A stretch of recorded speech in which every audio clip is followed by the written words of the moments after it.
So how are you doing? I'm doing good. Thank you for having me. All right. So first, I had a Lafayette woman. Now I have another. That's right. Another Louisiana. Louisiana. But so here's the deal. Is it okay? Because the name is always interesting. Yes. Now, some people say Shreveport, and some say Shreveport. Shreveport. So I say Shreveport because I was actually raised up until I was 14, 15 in Yakima, Washington. Oh, ooh, So Lord, that was a culture shift. It was, yes. Lord, Washington State? Shock, yes. Yeah, culture shock. Yeah, Washington State to Shreveport, Louisiana. How did that happen? What happened? It was really just a God thing, and my dad connected with a pastor in Shreveport and then was a staff pastor there, and so our whole family, mom, all 5 of us kids, moved down there and became a part of this high school and their culture and their church, and it was, yeah, we jumped all the way in, all the way in. Yeah, that's a whole different experience. Yep. From Washington State. It is. I mean, even like the sports that are important in those 2 different regions. We went from basketball to a football family. Oh, yeah. You know what I mean? Texas, Louisiana is football. It's football, yeah. So other sports, that's just training for football. Yeah. That's how I look at it. You right. Basketball. No, let's just go get your conditioning in. Absolutely. Yeah. It's open. That's how I think about it. Yes. So yeah, it was a massive culture shift. So for you now, what's interesting is that you're solo now, but it's not how it started for you. No. So where did the gospel begin? Where did that start in terms of the group? How did that start? Yeah, I mean, Dad's a pastor. His family was musical growing up. We were musical. My father wrote the song, I don't know if you heard it, but it's called Use Me. And that song did really well. And so him and my mom would travel everywhere, all around the world singing and ministering. But one day he was like, I feel like I'm supposed to travel with my family now. So we started playing. We were already playing and he would wake us up for prayer every morning and we would get on our instruments and play. So we were already doing that. But he was like, I want to do this. So he had a free band. He had a free band. He paid in food.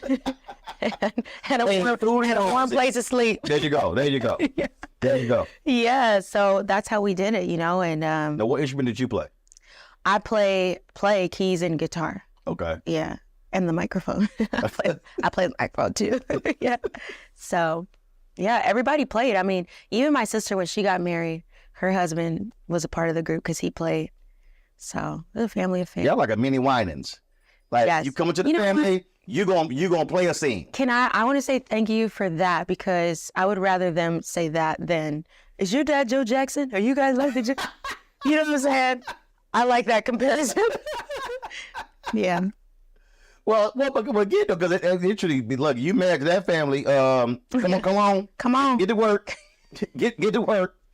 Grab this phone. Take this picture. The family business is get the social media video. Yeah.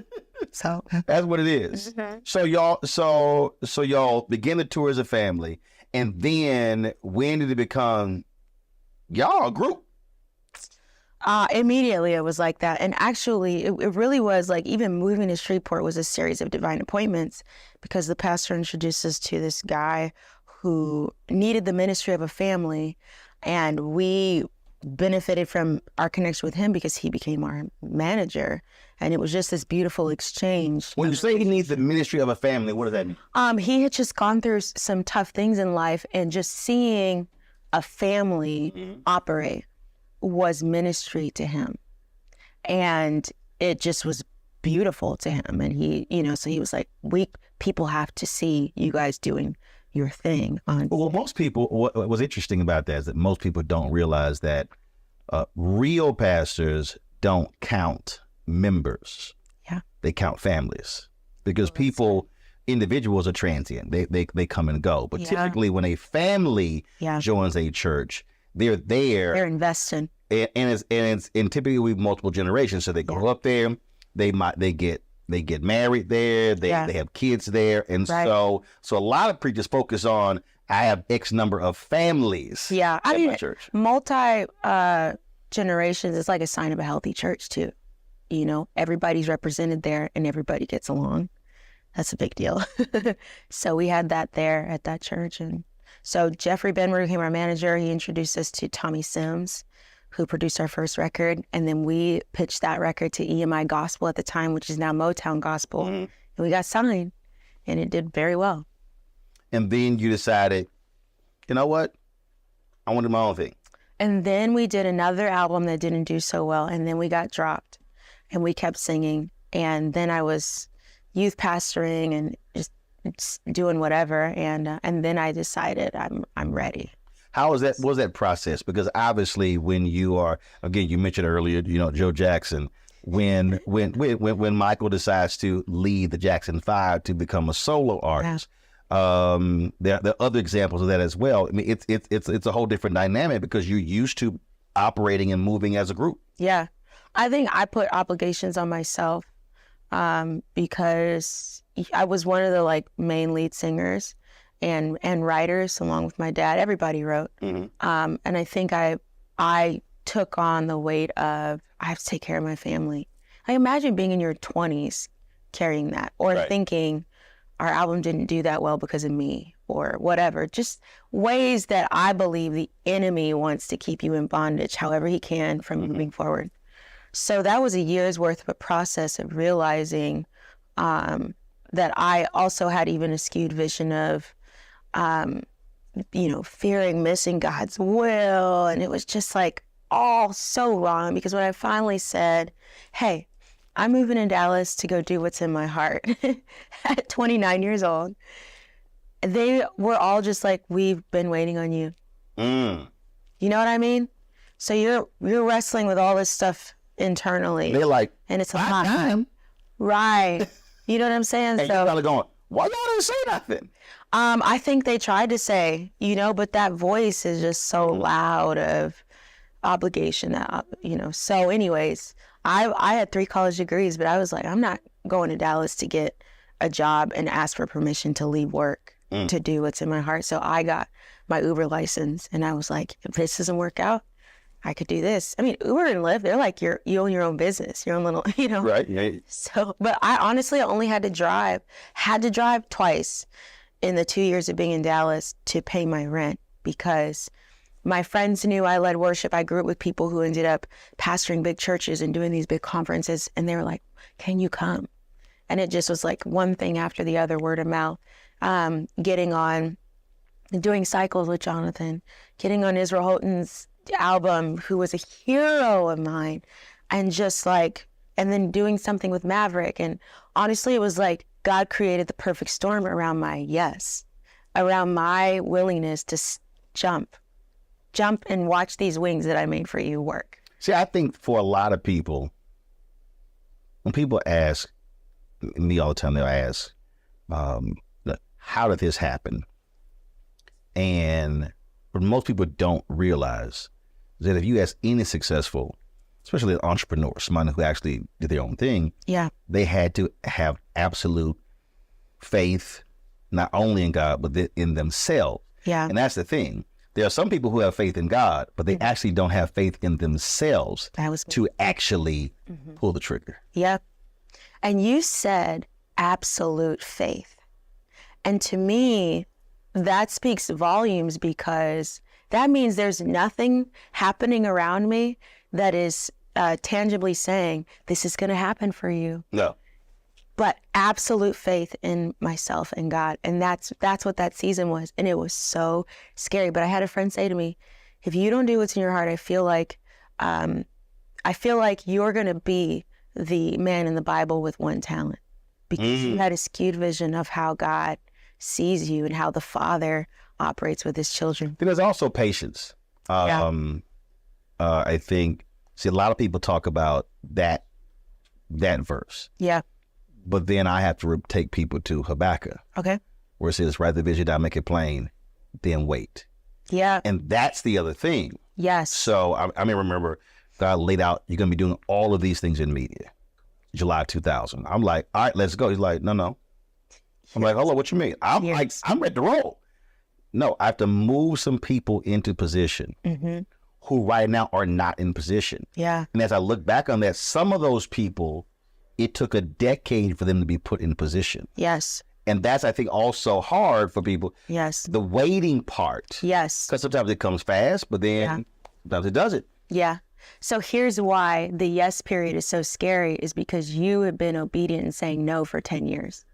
And then all of a sudden, you don't hear God saying, don't take this opportunity, not yet. And that was so scary for me. I had an anxiety attack the night that I decided I was going to sign with the label I'm with. Really? Because I was so used to being in this holding pattern. And the waiting is good because you're also you're getting rid of any ambition in you to kick doors down and I'm going to make it happen on my own, on my terms. You know what I'm saying? Yep. So it's good for you. But when the yes season comes, it is scary because you're so used to, God told me to wait. And then you don't feel that anymore. You feel this freedom to go and you feel the command to go, but you're like, I've been saying no. Well, what's crazy for me was having this tremendous skill set and knowing I have financial needs, applying for positions that I could do in my sleep and none of them happening. And it's like, like literally I could do that in my sleep. Doors closed. I remember I had one radio station and this was, and they were like, why are you applying for this job? Mm-hmm. I mean, you've done all these things, but it was actually a style of radio that I had never done. And they couldn't just fathom the idea that I actually wanted to learn how to do that style. And I'm looking at them going, this is a no-brainer. Right. Somebody with my resume never got the offer. Yeah. And then you're sitting there kind of like, say, bro, can you let me know what's up? Because light bill got to get paid. Yeah. And that's the thing, you know, everybody's like, oh, the industry's changed, the industry's changed. I'm telling you that it will always be about who you know. And the who that I'm talking about is the one that closes doors that should obviously be open for you because it's not his time, it's not his season. And now look, you know, it's like we're here because the timing was right. Yep, absolutely. Yeah. I've asked other artists this question. Where do you see your place in gospel music? Because they're obviously there are different genres within gospel. Yeah, there. So you're like, what genre am I? For you, how do you see yourself in this space? I have to say that, Reese, if you had asked me that maybe a month ago, I would have just said, yeah, I'm a part of the, you know, evolving sound of, you know, with the guitar and neo soul. That's probably where I am. But I actually see an even greater evolution with my music now because we're working on my album. And I kind of feel like, yes, the neo soul thing will always be a part and the worship thing will always be a part of who I am. But I feel like I'm writing more R&B feel and folk right now. I know that those are two like on opposite spectrums, but those sounds are in me because my parents just had us listening to everything, every different sound. We couldn't listen to secular, but every different expression of music, you know. So that's what I would say. And there are some young like R&B gospel artists coming up, like Jordan Armstrong. I mean, Erica Campbell still represents in that genre. But, so I actually would like to see what my music would do even outside of like church, you know. So what I think was interesting about the lineup of this McDonald's tour is that you have just these different, it's just so many different types of sounds that for those who are going to be attending in these cities, they're getting a broad view as opposed to, you know, sort of 6 artists who are sort of in the same vein. Yeah, they had a buffet. You know what I'm saying? You know, when you know I don't know what I was saying, but you know the buffets at the casino, how they got Italy over here. Right. You know what I'm saying? Mexican food over here. I mean, literally, you're right. I mean, there's a plethora of different genres within the genre of gospel music being represented here. And I love that because we're colorful people, you know? And again, and have range. We have range. And you know what else? I'm going to say, this might get me off subject, but I'm also loving how Afro vibes you know what I'm saying, being highlighted right now because it's unifying brown-skinned people in the United States. And also, I mean, you can hear it in reggaeton or like in the Spanish culture, but that's also our influence in there. So there's this broad like stroke being painted right now saying this is Black world music. And I love that. So you mentioned that, then you mentioned your parents that y'all listen to everything but secular. Okay, so so you're like, what is that? I'm gonna throw this out. So because Bree failed this test. Oh no! I threw a couple. I'm gonna fail. No. Okay. See, I mentioned a couple of names. She's like, "Who is that?" Okay. And I was like, "Are you serious?" All right. And so then she's like, she told me I can't ask Hezekiah, I can't ask Anthony. She's like, "Oh, no, she's not gonna know those." So she knows. She's probably right. That's what she said. So I mentioned the Commodore's hit Zoom. The what? See, you never heard of Zoom? The Commodore's hit song Zoom. Okay, she's right about that one. Okay. Yeah. How about meetings on Zoom? Yeah, meetings. Really? You got meetings on Zoom? Really? Really? Really? Oh my God! Give me. So then I mentioned Jeffrey Osborne and LTD, and she was like, "Who in the world is that?" Maybe if you sing a song. See, so when I threw out, when we played a couple of the songs, she's like, "Oh yeah, I heard that." But she had no idea what that meant. And I told her she was struggling so bad. I told her, I said, "I'm gonna put your black card in review status." Please don't put me in card review status. Please, God. I work so hard. Especially in Washington State. Yes, please, God, please. Okay, play the songs. You got me tempted to act like I know. See right there. That's why. I'm like, I said, look, if you're playing everything. Right. You're right. I have to say, when I'm with my friends and they know, because I have another friend who was a pastor's kid. She wasn't allowed to, but she played catch up. She took some years and caught up on everything. So she knows. Yeah, I missed it, because I was in my prayer closet. Do you at least know Frankie Beverly Mays? Wait. Is it You Make Me Happy? Yes. Yes. I'll let you go. You know why? Because we were listening to that this morning. I knew it before this morning. Got it. But today I saw the name and I was like, I don't remember that name. Yeah, please. See, the Holy Spirit had my back today. Yeah, absolutely. Yeah. Okay, because see, I ain't trying to have you in a setting where Black people are playing spades or something, and they throw out Frankie Beverly Mays. You be like, who? Right. Who? Mm-hmm. And then the whole room will look at you like, who invited her? You're right. I'm going to do my homework, though. Yes. Just don't ask me if I play spades.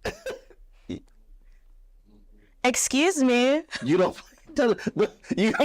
No. Okay, I signed up for a class that I'm taking. You don't play spades? No, because here's why. Let me just say this. There is a part of Black culture that grew up in church, and when they were growing up, playing cards was of the devil. Y'all couldn't even play cards? I could, but they couldn't, so they didn't grow up they didn't teach their kids to play spades. Oh, okay. You know what I'm saying? Goldfish? Yes. Uno? Yes. But no spades. No spades. But I have had conversations and where I'm going to learn how to play spades very recently. So this obviously has come up in other a lot. Yeah. But I did know that song that I just sang, so I don't think my card should go into review. The committee's looking at it right now. I got a deck of cards in my backpack. Yeah. So we ready to play at any given time. I can do other things too. I can make cornbread. I can do other things. What else can you do? Wait. What can you do while we play spades? Listen to making the Commodores in Zoom. Making greens. Okay, I got it. You know what I'm saying? I could do all of those things. I'm the nurturing Black woman. I will be that person. So you got the food straight, got down. Yes, and I can talk trash. You know See, what I'm saying? that comes in handy with That's spades. What I'm saying. I mean, spades is totally about. It's not just learning how to play. It's 1-on-1. The trash talking is 80% of spades. I kill trash talk. But you got to know how to play the trash talk. That's what I'm saying. So I'm 80% there. So my card shouldn't go in review. I'm just like, okay. We're getting there. Yeah, we're getting there. Yes. Whew, might take a while, but we're 20% left. Yeah. Just 20% left. Yes, we're getting there. Last question for you. Okay. Who would you love to do something with? I think, right now I got to sing for CeCe Winans at the Stellar Awards. Mm-hmm. And she's somebody that I genuinely would love to sit under, even if I was just singing a song with her. Gotcha. I feel like she's somebody whose name still is so clean, and people still hold her in high regard after all of these years. And she's a mother, she's a wife. And so I guess I would like to interview her and just ask her how, and then sit there with a notepad and write. Okay. Well, no, if you're doing the interview, you don't have to do the notepad because record it. Cameras. Yes. That way you can listen. Right. You can just rewatch it. You can just play it back. You're right. Yeah. I've done this a little bit. Yeah. You're a pro. Just since I was 14. Really? Yeah. Since you were 14. Went to communications high school. Do you have a book out yet? 5 books. Okay. I'm fired. I'm not fired. You're never going to call me back. When I come back, I'll know Spades. I promise you. Yeah. When those Spades, they only read the books. Yeah, right. And all the books. Yeah. No, that's really great. Oh, yeah. Thank you for your contribution all good. to the industry. All good. Yeah. Good chatting with you. Same. Look forward to seeing you on tour and playing Spades backstage. Oh, yes. And beating you. That's not going to happen. It's okay. See, trash talk. That's not going to happen. Yeah, this trash talk, though. I'm going to send you back to Washington State. Excuse me. I ain't going back to Washington. You sit back. I don't want to go I back. want you so bad. You like, I'm packing up. I got to go. And this man too much. Right. That's it. I'll go back to Shreveport. They'll patch me back up. Yeah, they'll patch me back up. All right, then. We appreciate it. It's an honor to meet you. Likewise. Yeah.